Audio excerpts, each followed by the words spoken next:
Hello everyone, welcome to Clinical Knowledge in Medicine. In this video, we are going to learn about mental retardation or intellectual disability. Mental retardation को कौन से factors affect करते हैं, इसकी classification क्या है, IQ score क्या होता है एंड मेंटली रिटार्डेड पीपल को ट्रीट करने के लिए कुछ कॉमन स्ट्रेटजीज यूज़ की जाती हैं, वो सब हम इस वीडियो में देखेंगे। सो वीडियो को पूरा देखिएगा। Let's start with introduction.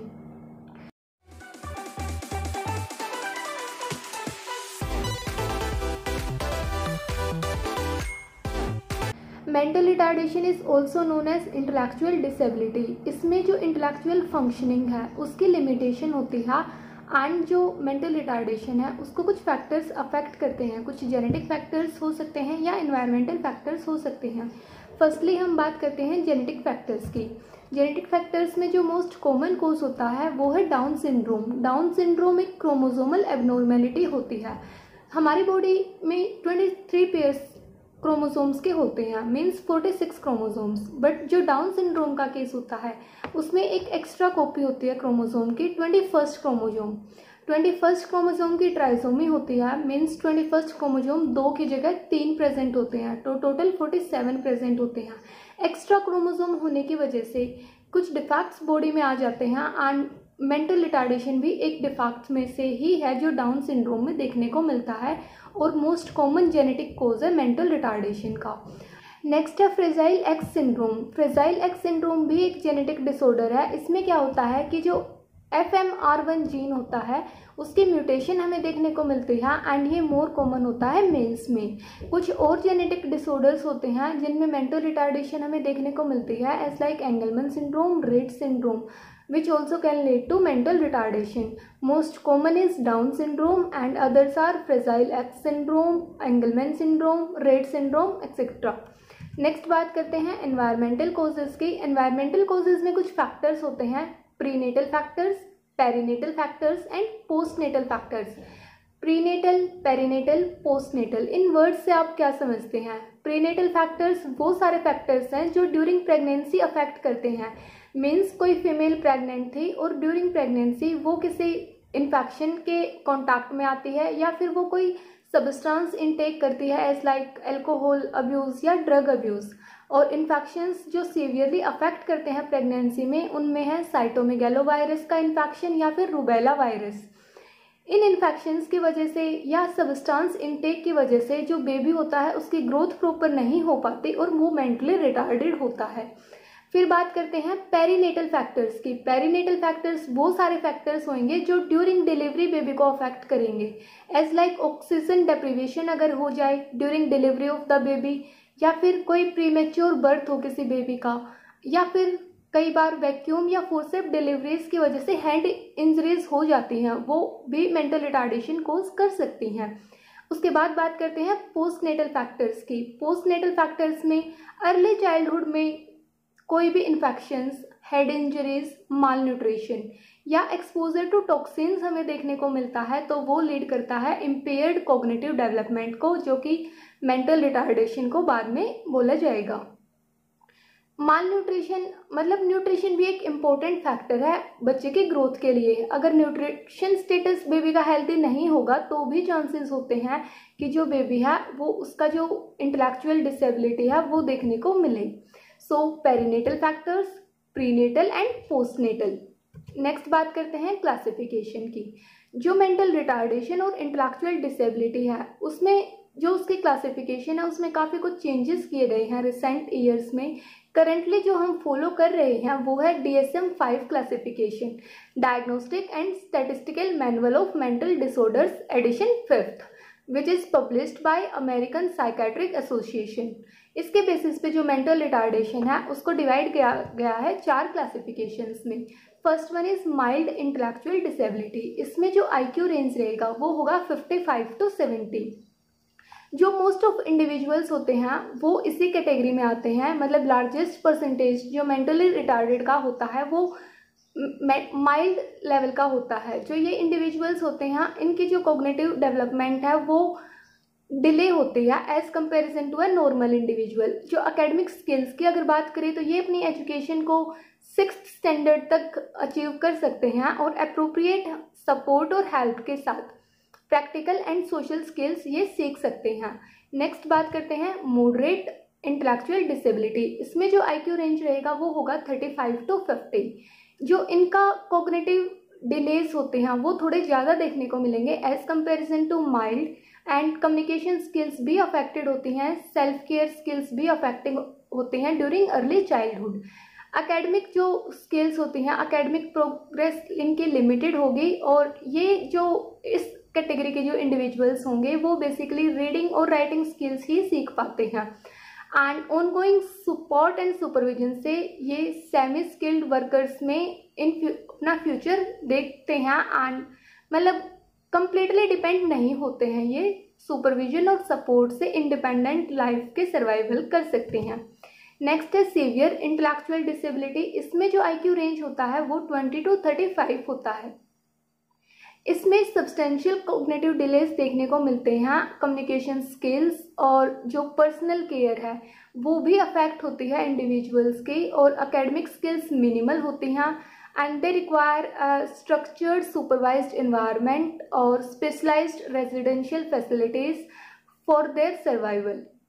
Next बात करते हैं प्रोफाइंड इंटेलेक्चुअल डिसेबिलिटी। इसमें जो IQ रेंज रहेगा वो बिलो 20 होता है।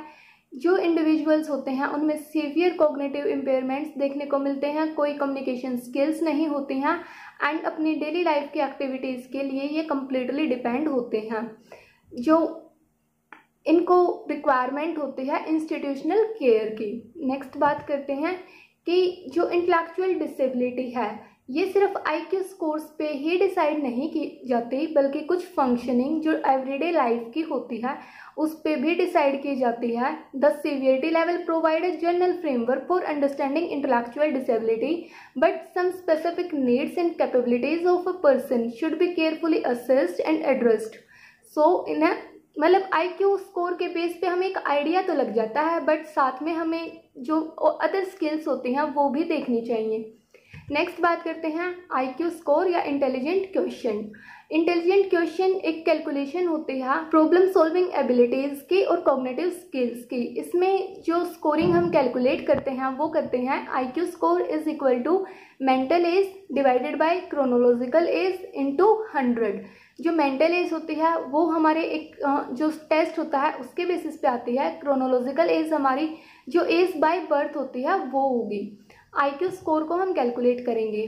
देन स्टैंडर्डाइज्ड टेस्ट होते हैं कुछ, मतलब जो ये टेस्ट है वो क्वालिफाइड प्रोफेशनल्स, साइकोलॉजिस्ट या और एजुकेशनल स्पेशलिस्ट डिज़ाइन करते हैं, जिसमें एक सीरीज ऑफ क्वेश्चंस होता है जो इवेलुएट करता है हमारी कॉग्निटिव एबिलिटीज़ को, verbal, mathematical, logical and analytical reasoning को। एज नॉर्म्स भी इम्पोर्टेंट होते हैं कि किसी बच्चे की मेंटल एज 5 है, क्रोनोलॉजिकल एज भी 5 है, इसका मतलब वो एक नॉर्मल लाइफ जी रहा है। देन किसी चाइल्ड की जो मेंटल एज है वो 9 है, बट उसकी जो क्रोनोलॉजिकल एज है वो 15 है। मीन्स 15 के एज के अकॉर्डिंग जो उसके स्किल्स होनी चाहिए थी वो नहीं है।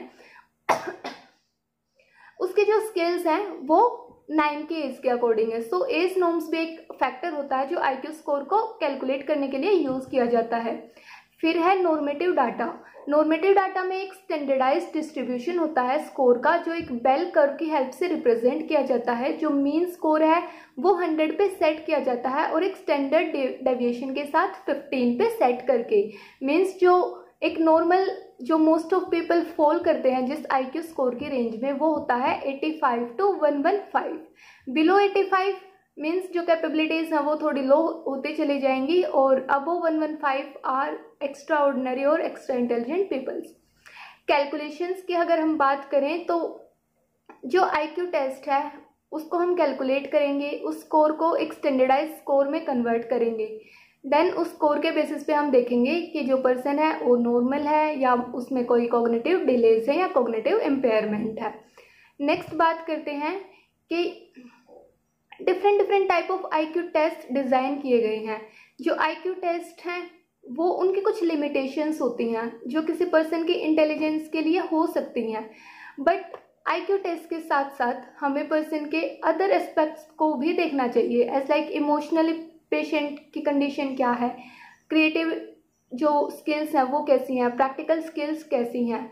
मतलब एक टेस्ट के साथ साथ हमें असेस करना चाहिए अदर फैक्टर्स को भी, as like emotional intelligence, creativity और प्रैक्टिकल स्किल्स। नेक्स्ट बात करते हैं कि जो इंटेलेक्चुअल डिसेबिलिटी है वो पर्सन टू पर्सन वेरी करेगी। मतलब किसी में माइल्ड देखने को मिलेगी, किसी में मॉडरेट, सीवियर, प्रोफाउंड। बट जो अर्ली इंटरवेंशंस अगर हम दें इन पेशेंट्स को सपोर्ट और अप्रोप्रिएट एजुकेशन दें according to the need and according to the category, तो जो मेंटल रिटार्डेशन है या इंटेलेक्चुअल डिसेबिलिटीज़ हैं उनको कम किया जा सकता है एंड वो इंडिविजुअल्स एक हेल्दी लाइफ अपनी कैरी ऑन कर सकते हैं। सो कुछ इंटरवेंशंस और कॉमन स्ट्रेटजीज की हम बात करते हैं। First one is early intervention. अगर अर्ली आइडेंटिफिकेशन हो अर्ली चाइल्डहुड में तो उसको स्पेशल एजुकेशन प्रोग्राम्स के थ्रू उन डेवलपमेंटल डिलेज को ओवरकम किया जा सकता है एंड जो कि हेल्प करेंगे एक कोग्निटिव, सोशल, इमोशनल डेवलपमेंट को प्रमोट करने में। Next, education and specialised instruction. जो भी इंडिविजुअल सफ़र करते हैं इंटेलेक्चुअल डिसेबिलिटी से उनको एक प्रॉपर प्लान्ड एजुकेशन अगर दी जाए according to their needs, special education programmes conduct किए जाएं, सपोर्टिव टीचिंग मेथड्स हों, सपोर्टिव रिसोर्सेज अगर इंडिविजुअल्स को मिलें तो वो एक्वायर कर सकते हैं एकेडमिक और लाइफ स्किल्स को। नेक्स्ट बात करते हैं behaviour and adaptive skill training as like applied behaviour analysis. ये इंडिविजुअल्स को functional skills, communication improvement and behaviour related कोई प्रॉब्लम्स हैं उनको ओवरकम करने में हेल्प करते हैं और पेशेंट लर्न कर सकता है daily living skills, social skills, self care skills and vocational skills. Next बात करते हैं मेडिकेशन मैनेजमेंट। कुछ केसेस होते हैं जिसमें हमें मेडिकेशन की नीड्स होती हैं as like attention deficient hyper activity disorder, anxiety, epilepsy. But जो मेडिकेशंस हैं वो under the supervision of health care professional ही दी जानी चाहिए एंड उनको केयरफुली मॉनिटर्ड करना चाहिए because medicine also have side effects. So under the supervision medications can be given. Next one is support services and community integration. जो supportive services होती हैं as like speech and language therapy, occupational therapy, physical therapy and counselling, वो help कर सकते हैं overall functioning को improve करने में। कम्युनिटी सपोर्ट की हेल्प से वोकेशनल ट्रेनिंग कैंप्स अरेंज किए जाएं, एम्प्लॉयमेंट सपोर्ट सर्विसेज दी जाएं जो कि इंडिपेंडेंट और सोशल इंटीग्रेशन में हेल्प करेंगी और एक एम हो जाएगा प्रमोट करने का। Then family support and counselling. किसी भी इंडिविजुअल को उसकी कैपेबिलिटीज़ रियलाइज़ करवाना भी एक हेल्पफुल रहेगा उसके जो एबिलिटीज़ हैं उनको इम्प्रूव करने के लिए। सो उसमें जो हेल्प करते हैं वो फैमिली मेम्बर्स करते हैं एंड प्रॉपर गाइडेंस और काउंसलिंग से जो फैमिली मेम्बर्स हैं वो एक इफेक्टिव स्ट्रेटजी के थ्रू अवेलेबल रिसोर्सेज का यूज़ करके कॉग्निटिव स्किल्स को इंक्रीज कर सकते हैं। All this are related about the common strategies which can be used for the enhancement of intellectual skills। जो भी सपोर्ट अप्रोचेस होती हैं वो इंडिविजुअल के अकॉर्डिंग होनी चाहिए। मतलब हमें फोकस करना चाहिए that each individual is a different person and each has a different capability to learn.